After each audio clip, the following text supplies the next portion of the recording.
भक्तजनों, आज आप सुनेंगे मंगलवार की व्रत कथा। इस मंगलवार का प्रदोष व्रत बहुत शुभ है। जो श्रद्धालु मंगलवार का प्रदोष व्रत करती है उनकी घर में शुभ होने वाली है। मंगलवार के दिन आने वाले प्रदोष व्रत को मंगल प्रदोष या भौम प्रदोष कहते हैं। इसकी कथा इस प्रकार है। एक नगर में एक वृद्धा रहती थी। उसका एक ही पुत्र था। वृद्धा की हनुमान जी पर गहरी आस्था था। वो प्रत्येक मंगलवार को नियम पूर्वक व्रत राख कर हनुमान जी की आराधना करती थी। एक बार हनुमान जी उसकी श्रद्धा की परीक्षा लेने की सोची। हनुमान जी साधु का भेष धारण कर वृद्धा के घर गए और पुकारने लगे, हे कोई हनुमान भक्त जो हमारी इच्छा पूर्ण करे। पुकार सुन वृद्धा बाहर आए और बोली, आज्ञा महाराज जी। हनुमान भेषधारी साधु बोले, मैं भूखा हूँ, भोजन करूँगा, तू थोड़ी जमीन लीप दे। वृद्धा दुविधा में पड़ गई। अंत हाथ जोड़कर बोली, महाराज, लिपने और मिट्टी खोदने के अतिरिक्त आप कोई दूसरी आज्ञा दे, मैं अवश्य पूर्ण करूँगी। साधु ने 3 बार प्रतिज्ञा कराने के बाद कहा, तू अपने बेटे को बुला, मैं उसकी पीठ पर आग जलाकर भोजन बनाऊंगा। यह सुनकर वृद्धा घबरा गई, परंतु वो प्रतिज्ञा वृद्ध थी। उसने अपने पुत्र को बुलाकर साधु के सौंप दिया। भेषधारी साधु हनुमान जी ने वृद्धा के हाथों से ही उसके पुत्र को पेट के बल लेटवाया और उसकी पीठ पर आग जलवाई। आग जलकर सूखी मन से वृद्धा अपने घर में चली गई। इधर भोजन बनाकर साधु ने वृद्धा को बुलाकर कहा, तुम अपने पुत्र को पुकारो ताकि वो भी आकर भोग लगा ले। इस पर वृद्धा बोली, उसका नाम लेकर मुझे और कष्ट ना पहुँचाओ। लेकिन जब साधु महाराज नहीं माने तो वृद्धा ने अपने पुत्र को आवाज लगाई। अपने पुत्र को जीवित देख वृद्धा को बहुत आश्चर्य हुआ और वो साधु के चरणों में गिर पड़ी। हनुमान जी अपने वास्तविक के रूप में प्रकट हुए और वृद्धा को भक्ति का आशीर्वाद दे दिया।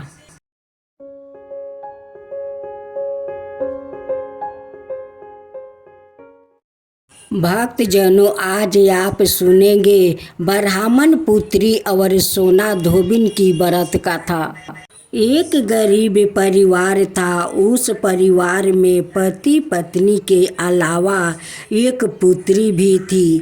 वो पुत्री धीरे धीरे बड़ी होने लगी। उस पुत्री समय और बढ़ती उम्र के सभी स्त्रियोचित गुणों के विकास हो रहा था।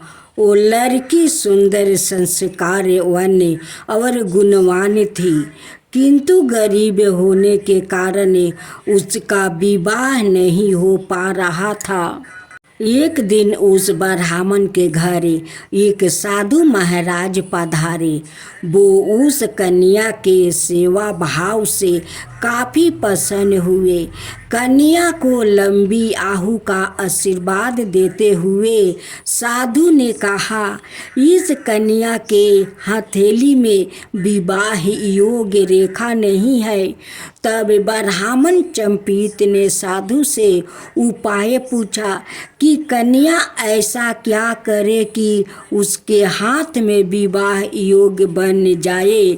साधु ने कुछ देर विचार करने के बाद अपनी अंतर्दृष्टि से ध्यान करके बताया कि कुछ दूरी पर एक गांव में सोना नाम की धोबिन जाति की एक महिला ने अपनी बेटी और बहू के साथ रहती है, जो बहुत ही आचार विचार और संस्कार संपन्न और पतिपरायण है। यह कन्या उसकी सेवा करे और वो महिला इसकी शादी में अपने मांग का सिंदूर लगा दे। उसके बाद इस कन्या का विवाह हो सकता है। इस कन्या का विधवा योग मिट सकता है। साधु ने यह भी बताया कि वो महिला कहीं आती जाती नहीं है। यह बात सुनकर ब्राह्मणी ने अपनी बेटी से धोबिन की सेवा करने की बात कही। अगले दिन कन्या प्रात काल ही उठकर सोना धोबिन के घर जाकर साफ सफाई कर लेती है, करके अपने घर वापस आ जाती है। एक दिन सोना धोबिन अपनी बहू से पूछती है कि तुम तो सुबह उठ कर सारे काम कर लेती हो और पता भी नहीं चलता। बहू ने कहा, माँ जी, मैंने तो सोचा कि आप ही सुबह उठकर सारे काम खुद ही ख़त्म कर लेती हो। मैं तो देर से उठती हूँ। इस पर दोनों सास बहू निगरानी करने लगी कि कौन है जो सुबह ही घर का सारा काम करके चली जाती है। कई दिनों के बाद धोबिन ने देखा कि एक कन्या अंधेरे घर में आती है और सारे काम करने के बाद चली जाती है। जब वो जाने लगी तो सोना धोबिन इसके पैरों पर गिर पड़ी। पूछने लगी कि आप कौन है और इस तरह छुप कर मेरे घर की सारी काम कर लेती है। तब कन्या ने साधु द्वारा कही गई सारी बात बताई। सोना धोबिन पतिपरायण थी, उसमें तेज था। वो तैयार हो गई। सोना धोबिन के पति थोड़ा अस्वस्थ थे। उसने अपनी बहू से अपने लौटने आने तक घर पर ही रहने को कहा। सोना धोबिन ने जैसे ही अपने मांग का सिंदूर उस कन्या की मांग में लगाया, उसका पति मर गया। उसे इस बात का पता चल गया। वो घर से निर्जल ही चली थी, यह सोचकर कि रास्ते में कहीं पीपल का पेड़ मिलेगा तो उसे भौरी देकर और उसकी परिक्रमा करके ही जल ग्रहण करूँगी। उस दिन सोमवती अमावस्या थी। ब्राह्मण के घर मिले पुए पकवान की जगह उसने ईंट के टुकड़ों से 108 बार भौरी देकर 108 बार पीपल के पेड़ की परिक्रमा की और उसके बाद जल ग्रहण किया। ऐसे कहते ही उसके पति के मुर्दा शरीर में वापस जान आ गई। धोबिन का पति वापस जीवित हो उठा। जेठ माह के कृष्णा पक्ष की अमावस्या को वट सावित्री व्रत माना जाता है। इसमें सत्यावन सावित्री और यमराज की पूजा की जाती है।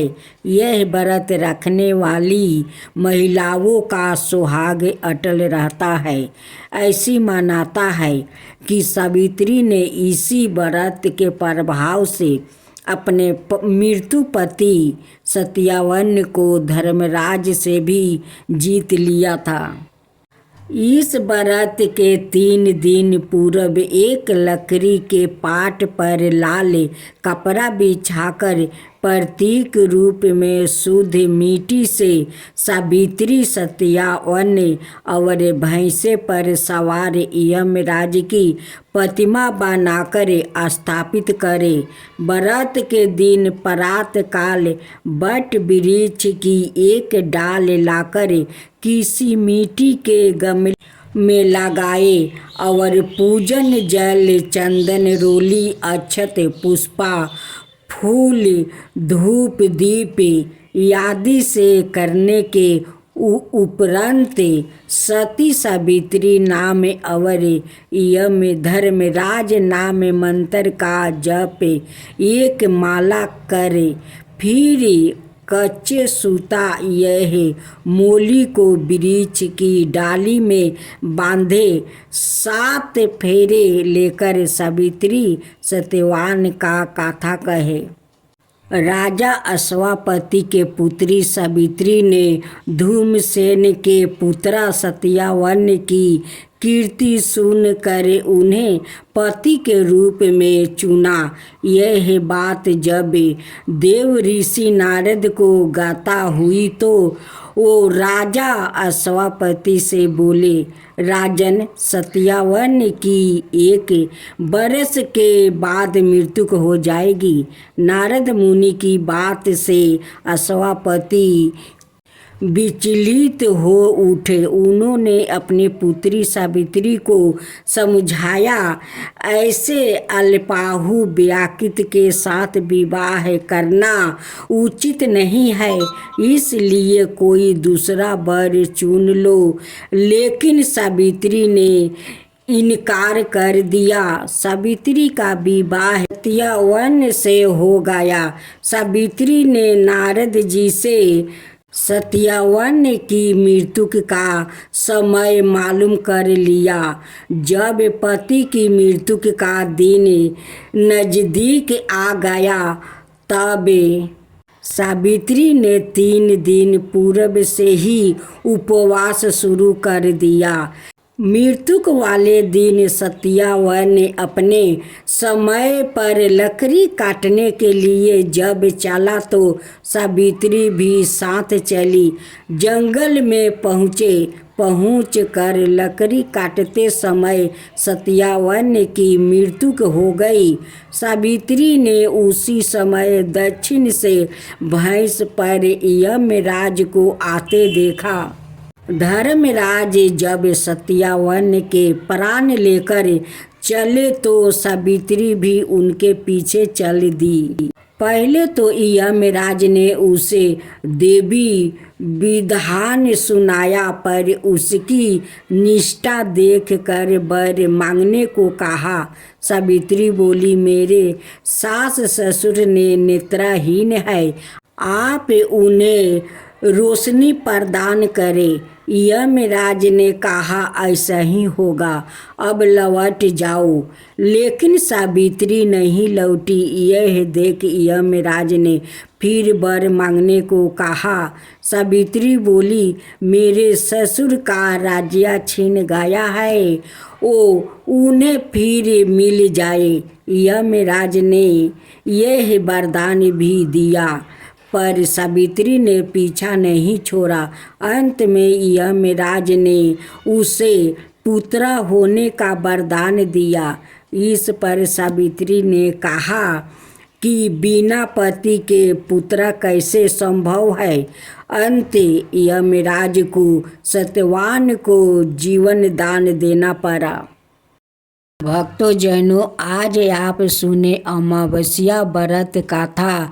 जो भक्तों लोग अपना पितरों के लिए इस अमावस्या का कथा सुनते हैं, उनकी पितरों को मनोवांछित वैकुंठ मिल जाता है और उनकी संसार में सुख समृद्धि भर जाता है। अमावस्या माता का आशीर्वाद मिल जाता है, पितरों को भी आशीर्वाद मिल जाता है। उन परिवार में जो परिवार श्रद्धा भक्ति से अमावस्या व्रत करते हैं, पितरों के लिए कथा सुनते हैं। अब आइए कथा सुनते हैं। पितरों को मोक्ष देने वाली तिथि बैसाख अमावस्या व्रत कथा। बैसाख मास में बढ़ने वाली अमावस्या को बैसाख अमावस्या कहते हैं। बैसाख अमावस्या को हिंदू वर्ष का दूसरा महीना कहा जाता है। शास्त्रों में बैसाख अमावस्या को धर्म कर्म स्नान दान और पितरों के दर्पण के लिए बेहद शुभ माना जाता है। यह पितरों को मोक्ष देने वाली तिथि होती है, इसलिए शास्त्रों में बैसाख अमावस्या को पितरों को मोक्ष देने वाली अमावस्या भी कहा जाता है। इसके अलावा मान्यता यह भी है कि इस माह से तेराता योग की शुरुआत हुई थी, जिस कारण भी बैसाख अमावस्या का धार्मिक महत्व अधिक हो जाता है। बैसाख अमावस्या के महत्व से जोड़ी इस कथा के बारे में इसका पौराणिक गृहस्थों में मिलता है।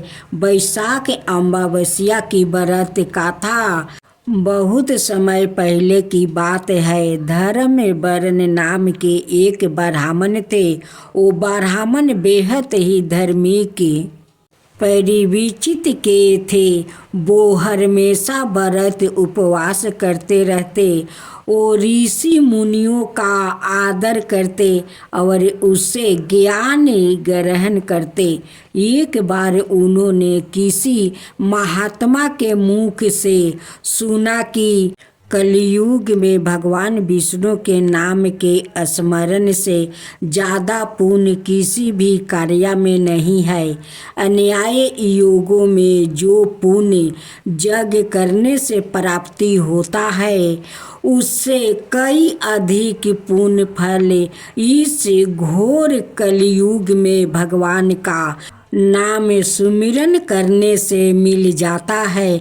धर्म वर्ण ने इस बात को आत्मसात कर लिया और सांसारिक जीवन छोड़कर संन्यास लेकर भ्रमण करने लगे। एक दिन घूमते घूमते वो पितृलोक जा पहुँचे। वहाँ उन्होंने देखा कि उनके पितरों बहुत कष्ट में है। पितरों ने ब्राह्मण को बताया कि उनकी ऐसी हालत तुम्हारे संन्यास के कारण हुई है, क्योंकि अब उनके लिए पिंड दान करने वाला कोई शेष नहीं है। अगर तुम वापस जाकर अपने गृहस्थ जीवन की शुरुआत करो, संतान उत्पन्न करो, तो हमें इस कष्ट से राहत प्रदान हो सकती है। इसके साथ ही उन्होंने यह भी बताया कि बैसाख अमावस्या के दिन विधि विधान से पिंड दान करो। पितरों की बात सुनने के बाद धर्मवर्ण ने वचन दिया कि वो उनकी अपेक्षाओं को अवश्य पूर्ण करेंगे। इसके बाद धर्मवर्ण ने अपना सन्यासी जीवन छोड़ दिया और पुण्य सांसारिक जीवन को अपना लिया और फिर बैसाख अमावस्या की तिथि को विधि विधान से पिंड दान किया और अपने पितरों को मुक्ति दिलाई। तो जनों, आज आप सुने शनि भगवान की व्रत कथा। काजल नाम की एक लड़की अपने पति के साथ एक घर में रहती थी। काजल का पति राहुल एक कंप्यूटर कंपनी टीम के लीडर पद पर था। राहुल बचपन से ही बहुत धार्मिक था, लेकिन उसकी पत्नी काजल बिल्कुल नासिक थी। ज़्यादा दर रंगीन दुनिया में जीने की चाहत रखती थी, जिसे वो आज के हिसाब से सही समझती। हालांकि इस बात को लेकर दोनों के बीच में कभी भी कोई अनजान नहीं थी। दोनों अपने जीवन में बहुत खुश थे। एक दिन सुबह सुबह राहुल टीवी में धार्मिक कार्यक्रम देख रहा था, जिसमें साधे सती काल के बारे में बताया जा रहा था। उसी समय काजल चाय नाश्ता लेकर आती है और राहुल के बगल में बैठकर चाय पीने लगती है। और थोड़ी ही देर में वो राहुल से चाय पीते हुए कहती है, क्यों सुबह से बोर कर रहे हो? और उसी समय टीवी का रिपोर्ट उठाकर चैनल बदल देती है। राहुल को काजल का बर्ताव अच्छी नहीं लगता। वो काजल से कहता है, क्यों तुम साढ़े सती की महादशा के बारे में कुछ जानती हो जो तुमने उसे बकवास समझ लिया? धर्म की बातें समझने के लिए आस्था लगती है, लेकिन तुम तो बिल्कुल नास्तिक हो। लेकिन तुम्हें किसी और की भावनाओं को तकलीफ देने का हक नहीं है। काजल को राहुल की बात से गलानी महसूस होती है और वो राहुल से माफ़ी मांगते हुए वही शनि भगवान का कार्यक्रम टीवी में दोबारा से लगा देती है। राहुल काजल को बहुत प्यार करता था। वो मुस्कुराते हुए कहता है, अरे कोई बात नहीं, चलो आज शनि मंदिर चलते हैं। वैसे काजल को मंदिर जाने में कोई दिलचस्पी नहीं है, लेकिन वो राहुल का दिल रखने के लिए मंदिर जाने को तैयार हो जाती है। दोनों एक साथ बाइक में बैठकर मंदिर पहुंच जाते हैं।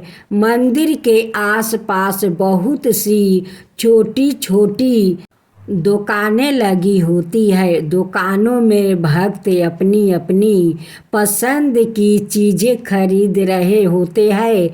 राहुल प्रसाद खरीद कर मंदिर की तरफ जाने लगता है। वही सीढ़ियों पर एक बाबा काले कपड़े पहने बैठे हुए थे।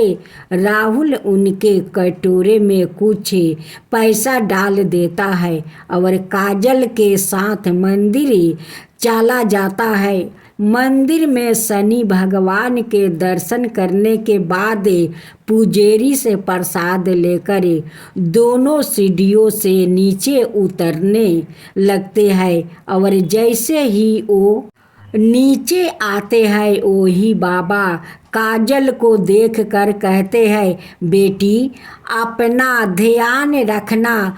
काजल बाबा को प्रणाम करके राहुल के साथ घर आ जाती है। दरअसल बाबा बहुत तेजस्वी थे। उन्होंने काजल को देखते ही महसूस कर लिया था कि इनके ऊपर शनि की दृष्टि पड़ चुकी है, जिससे उसका साढ़े साती हो चुका है और उसके जीवन में संकट के बादल घेर गई है। काजल के घर पहुंचते ही उसके सर में दर्द होने लगता है। काजल राहुल से कहती है, आप थोड़ा मेरे लिए चाय बना लीजिए, मेरे सर में बहुत दर्द है। राहुल काजल के लिए चाय बनाकर ले आता है। राहुल को ऑफिस जाना होता है, इसलिए वो तैयार होकर जल्दी निकल जाता है। काजल घर के काम में ख़त्म करके दोपहर को सो जाती है। शाम को राहुल अपने ऑफिस से घर आता है। काजल तब तक सो रही थी। राहुल काफ़ी देर तक दरवाज़ा खटखटाता है, लेकिन काजल गहरी नींद में थी। उसे दरवाजे में किसी की आहट सुनाई नहीं दे रही थी। राहुल काजल को फ़ोन लगाता है। फ़ोन की घंटी सुनकर काजल अचानक नींद से जाग जाती है और जैसे उसे पता चलता है कि राहुल दरवाजे पर खड़ा है, वो जल्दी से जाकर दरवाज़ा खोलती है। राहुल काजल से प्यार से पूछता है, क्या कर रही थी, इतना टाइम क्यों लग गया? काजल आंखें मिचराते हुए कहती है, पता नहीं कैसे इतनी ज़्यादा नींद लग गई कि आपकी आवाज़ सुनाई नहीं दी। राहुल अपना सामान रख कर बाथरूम में पेशाब करने चला जाता है। उसी समय राहुल के मोबाइल में एक मैसेज आता है। काजल की नज़र अचानक मोबाइल पर पड़ती है। उसमें दिल के निशान के साथ प्यार भरा संदेश दिखाई देता है। मैसेज संदेश देते ही काजल के रोम रोम में आग लग जाती है, क्योंकि वो अपने पति से बहुत प्यार करती थी और यदि वो बेवफा निकले तो उसे निर्दोष नहीं होगा। काजल की आंखों से आंसू निकल आते हैं। उसी समय राहुल बाथरूम से बाहर निकल आता है। काजल तुरंत उसका फ़ोन रख देती है और अपने आप को काबू में करके अपने कर्मों में चली जाती है। वो सोच रही थी कि अगर राहुल उसे खुद इस मैसेज के बारे में बताएगा तो ठीक है, नहीं तो वो इसके बारे में कभी पता नहीं करेगी और इसकी ज़िंदगी से हट जाएगी। दोनों के प्यार को ग्रहण लग चुका था। साढ़े सतीकाल ने काजल को अपनी गिरफ्त में ले लिया था। काजल का स्वभाव बदलने लगा था। वो अपने पति पर शक करने लगती है, जिसके चलते उसके रिश्ते में दरार आ चुकी थी। कुछ दिनों के अंदर दोनों के बीच में झगड़ा होने लगता है। राहुल काजल को समझाने की बहुत कोशिश करता है, लेकिन काजल के दिमाग में वही मैसेज घूम रहा होता है। वो राहुल के किसी भी बात पर भरोसा नहीं कर पा रही थी। राहुल काजल को खुश करने के लिए उससे कहता है, चलो मंदिर चलते हैं और वहीं से बाजार घूमने चलेंगे। आज कुछ कपड़े खरीदते हैं। लेकिन काजल गुस्से में वहाँ से उठकर चली जाती है। राहुल अकेले ही मंदिर चले जाते हैं। राहुल को दोबारा वही बाबा मंदिर की सीढ़ियों में फिर से दिखाई देते हैं। वो राहुल को देखते ही उसे अपने पास बुलाते हैं। राहुल हाथ जोड़कर बाबा के सामने जाकर खड़ा हो जाता है। बाबा कहते हैं, बेटा, तुम्हारा जीवन में संकट दिखाई दे रहा है। क्या तुम ठीक हो? राहुल कई दिनों से काजल से परेशान था। वो बाबा के सामने बैठकर अपनी समस्या बताने लगता है।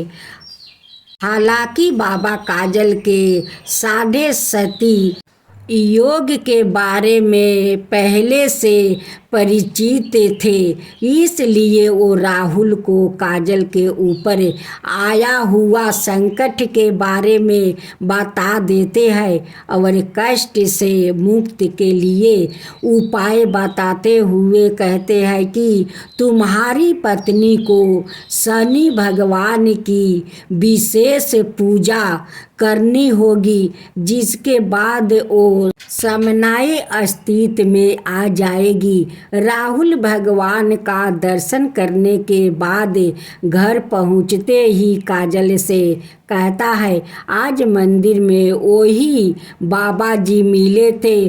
उन्होंने बताया कि तुम्हारा साढ़े सती योग चल रहा है, इसलिए तुम्हारा जीवन में चिंता बनी रहती है। तुम शनि भगवान की पूजा करो, उससे सब ठीक हो जाएगा।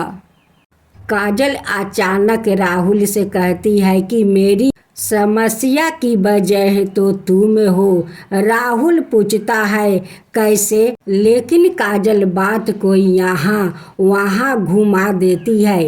राहुल काजल को इस बार जोर देते हुए कहता है कि हर शनिवार को तुम शनि भगवान की पूजा शुरू कर दो। लेकिन काजल राहुल को मना कर देती है और गुस्से में कहती है, तुम मुझे किसी काम के लिए मजबूर मत करो। मैं इन सब बातों पर विश्वास नहीं करती। राहुल को समझ में नहीं आ रहा था कि वो अपनी पत्नी को शनि के प्रकोप से कैसे बचाए। वो दोबारा मंदिर की तरफ जाता है और बाबा को ढूंढने लगता है, लेकिन बाबा वहाँ से जा चुके होते हैं और अब वो अगले हफ्ते यानी अगले शनिवार ही यहाँ आएंगे। राहुल के पास तब तक का वक्त नहीं था, क्योंकि वो समझ चुका था कि अगर यह सब ठीक नहीं हुआ तो काजल और उसका रिश्ता टूट जाएगा। वो काजल से बहुत प्यार करता था।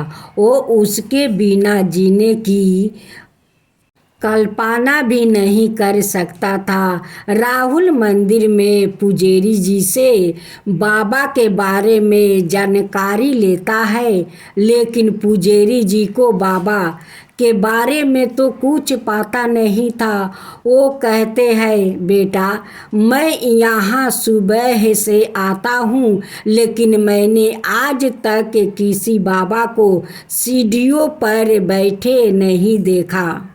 पता नहीं तुम किसकी बात कर रहे हो। राहुल को तजुब होता है, क्योंकि वो 2 बार बाबा को मिल चुका था।